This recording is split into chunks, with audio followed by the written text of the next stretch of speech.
had that sinking feeling? Just a pure gut instinct that there is a literal glitch in the matrix. Oh, absolutely. That profound sense of displacement. Right. You're walking through your daily life. Maybe you're sitting in a fluorescent lit office, or you're just scrolling through the newsfeed on your phone, and the ground beneath your feet just feels, I don't know, shifted. That's the geometry of the world has changed. Exactly. Like the environment you live in has become hostile to your very nature. And you've woken up as a stranger in a civilization that was actually built by your own ancestors. You recognize the walls, the roads, the grid, but you just don't recognize the rules anymore. And that is the perfect setup for what we are covering today. We are doing a deep dive into an explosive new ebook. It's called Performative Fragility Manipulation to the Nth Degree by Conrad Riker. And explosive might actually be an understatement here. Oh, for sure. It's ultra long, it's incisive, and it is fascinating. He wrote this speaking directly to a men's rights activist audience, men in the red-pilled manosphere. And I want to be clear right up front, we aren't just reading a standard nonfiction book today. We are unpacking what the author describes as a file. A weaponized text. Yeah. But before we get into the heavy lifting, I need to put a massive disclaimer out there. The concepts in this book are highly politically charged. They touch on left-wing and right-wing cultural tripwires. They really do. So we need to make it crystal clear to you, the listener, we are not taking sides here. We are not endorsing the viewpoints or the politics in this content. Right. Our mission today is just to impartially report on the ideas contained in the source material.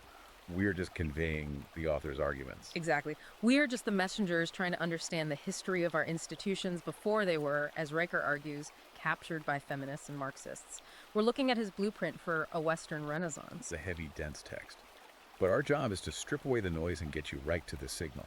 Absolutely. And real quick, if you want to keep getting these deep dives where we extract the core insights from these complex sources, make sure you like and subscribe to the show right now. It really helps us out. It does. And honestly, if you find today's analysis intriguing, you are going to want to see the full data for yourself. Performative Fragility Manipulation to the Nth Degree is available right now on Amazon Kindle and Google Play Books. Yeah, we can give you the map, but you'll probably want to pick up a copy to verify the data we're about to discuss. All right, let's get into the diagnosis. Riker starts with a concept that sounds very academic, the gender epistemology crisis. But he grounds this immediately in hard biology. He does. At the core of his argument is this idea that testosterone isn't just a hormone for muscle mass or aggression. Right. He argues it acts as a biological filter for reality itself. He claims this specific hormonal profile focuses the male mind on the stark, unyielding laws of physics. So it drives men toward logic, math, objects, what actually works in the material world. Precisely. And he contrasts this testosterone filter with the current cultural operating system, which he says prioritizes emotional validation above objective truth. He calls this the satanic inversion, right? Yeah, satanic inversion. It's an intense phrase, but he uses it to describe a complete reversal of the natural order. In his view, a functional civilization places truth above feelings. But in the current inverted reality, the weak rule the strong through guilt. Which leads to his concept of the architecture of guilt. Walk us through that. How does that function legally or socially in his model? Well, Riker argues that justice has been transformed into a gendered commodity. In this system, a woman's subjective feeling is treated as if it were forensic evidence. So if she feels unsafe, the system concludes you are dangerous. Exactly. If she feels offended, you have committed an act of violence. The presumption of innocence is effectively gone in this cultural context. So the accusation itself becomes the verdict. Right, and this is where he drops one of the most loaded terms in the entire book. He describes this dynamic as a men camp. I saw that in the notes, and I had to double check the source. That is obviously a deliberate provocation. What is the logic he's using to justify that comparison? He's characterizing it as a secular witch hunt. He argues that society is actively demonizing the very demographic men that built and maintains the power grid, the roads, the sanitation. Infrastructure. Yeah. He presents a syllogism that he claims the culture runs on. Major premise, the West is oppressive. Minor premise, men built the West. Conclusion, men are oppressive. It's like a transitive property of guilt. If you built the house, you're responsible for the drafts. Exactly. But Riker says this logic ignores the cost of that building. He calls it the blood tax. He argues that critics of the West completely ignore the industrial accidents, the wars, the coal mining, the literal blood tax men paid to build the safety that allows these critics to even exist. So we have an inversion of reality and a demonization of the builders. But how is this enforced? I mean, Riker talks about a language weaponization program. Right, this is the software update for the brain. He calls terms like mansplaining or toxic masculinity semantic silencers. Like a mute button. More like a thought-stopping cliche. It's a cognitive circuit breaker. If a man tries to correct a factual error made by a female colleague, he isn't providing help. He is mansplaining.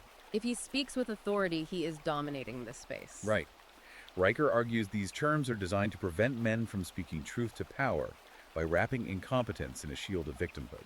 It's a way to win the argument by disqualifying the opponent before they even open their mouth. Exactly.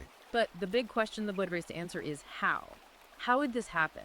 If men built the institutions, how did they lose control of the narrative? Riker traces this back to the Italian Marxist Antonio Gramsci, The cultural hegemony guy. the very same. Gramsci realized that you couldn't conquer the West with a military revolution. The economy was too robust, so he proposed the long march through the institutions. So it wasn't a battlefield conquest, it was an infiltration. You don't seize the factories, you seize the universities. You seize the means of instruction, not production. And eventually you seize the human resources departments.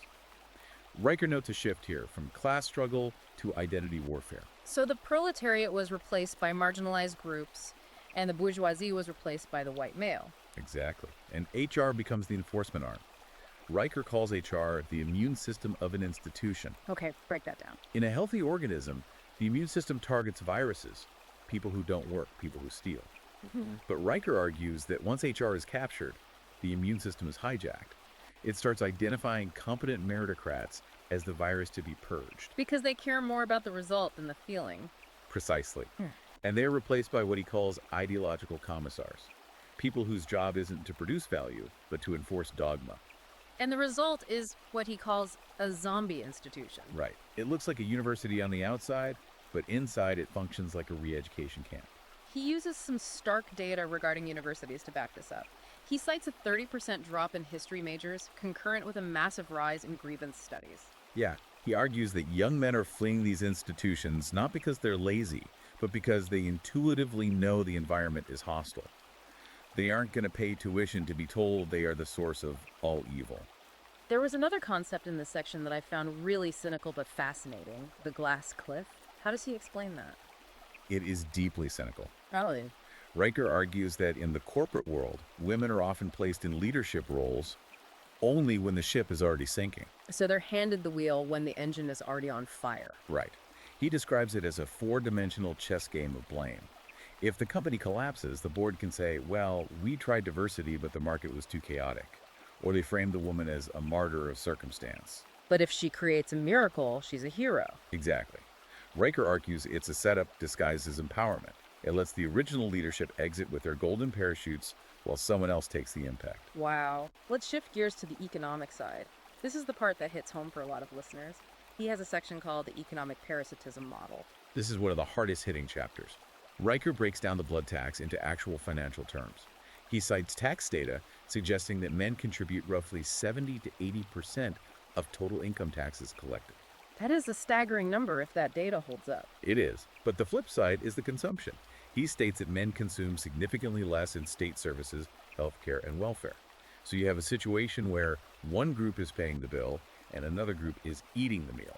And he frames the modern welfare state as a gynocentric protection racket. Yes, a mechanism to transfer wealth from productive men to women via the state, a form of tribute paid to a system that explicitly despises the payer. But we have to address the elephant in the room. The average person will immediately counter with the wage gap. We constantly hear that women make 79 cents on the dollar. How does Riker reconcile that? Well, Riker takes a sledgehammer to the wage gap concept. He argues it's a statistical manipulation based on confusing wage with earnings. Okay, what's the difference in his view? Wage is what you get paid for the same job, same hours, same experience. Riker points out that gap is virtually non-existent and has been illegal for decades. Earnings, however, is the aggregate of all choices across a lifetime. So earnings include overtime, danger pay, night shifts. Exactly. Riker argues that men, following their lion nature, His term for the provider instinct prioritize income above comfort. They're willing to face danger and grueling hours. Women, broadly speaking in his data, prioritize flexibility, safety, and work-life balance. So comparing the two aggregates is like comparing apples and oranges. He says it's like comparing the earnings of a deep-sea welder to a part-time HR consultant and calling the difference discrimination. He argues the gap is a lie used to justify that resource transfer we just talked about. Okay, so we have the diagnosis. Reality is inverted, the capture. Institutions are hijacked. The economics, it's a wealth transfer. The burning question is, what does a red-pilled man actually do? Does Riker say they should protest? No. He explicitly advises against open confrontation. He has a line. Confrontation without power is suicide. If you march in the street, you just identify yourself as a target for that hijacked immune system. So you just keep your head down. It's more active than that. He proposes strategic compliance. He calls it the Schrodinger's dissenter. I love that name. You are both there and not there. Precisely. You are physically present in the equity seminar. You nod. You smile at the HR commissar. But intellectually, you do not consent. You are maintaining the systems and building your own power secretly. There's that great anecdote about Marcus in the book that illustrates this perfectly. Yes, Marcus, the middle manager. He's in a mandatory diversity training that is clearly illogical. Instead of arguing, he uses Socratic questioning.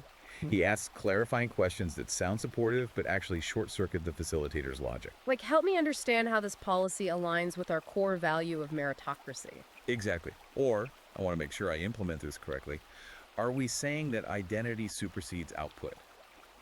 He tied the facilitator in knots without ever appearing hostile. And Marcus got promoted. He played the game better than they did, but surely it's not just about surviving inside the beast. Riker wants men to build something new. Yes, he talks about parallel power structures. This is where crypto comes in.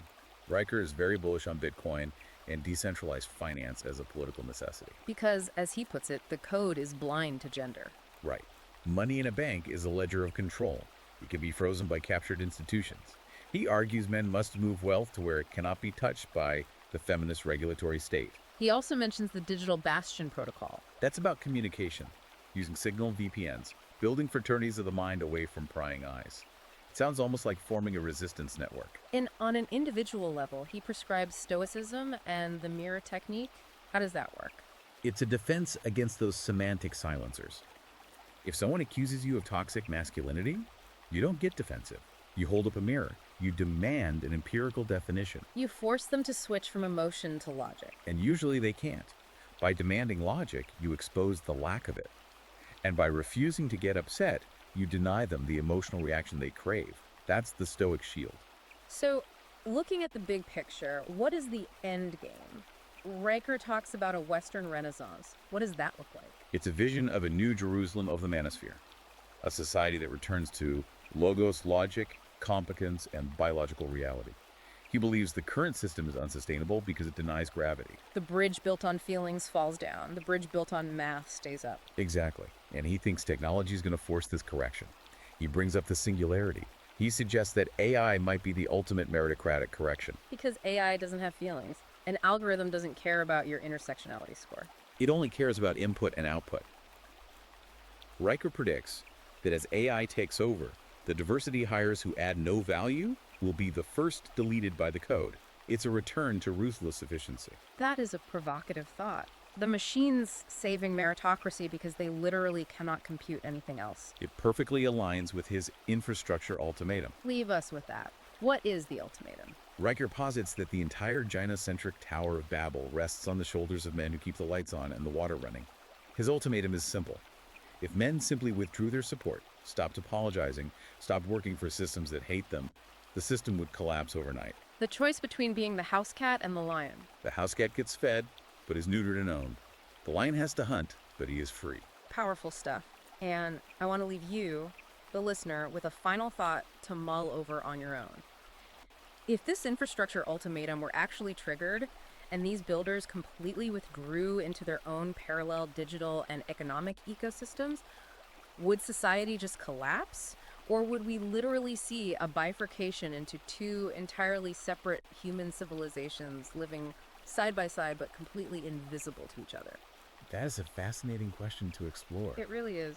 Well, there you have it. That is our deep dive into performative fragility manipulation to the nth degree. Again, we are just the messengers here, outlining Riker's data and arguments. But if this conversation sparked something in you, you need to go to Amazon Kindle or Google Play Books right now and pick up a copy. Absolutely, get the full manual for yourself. And for ongoing updates, the author is very active. You should follow him at Conrad Riker on Substack. That's where the ongoing conversation is happening. And finally, if you enjoyed this deep dive, please remember to like and subscribe to our channel. It helps us find more of these files to decode for you.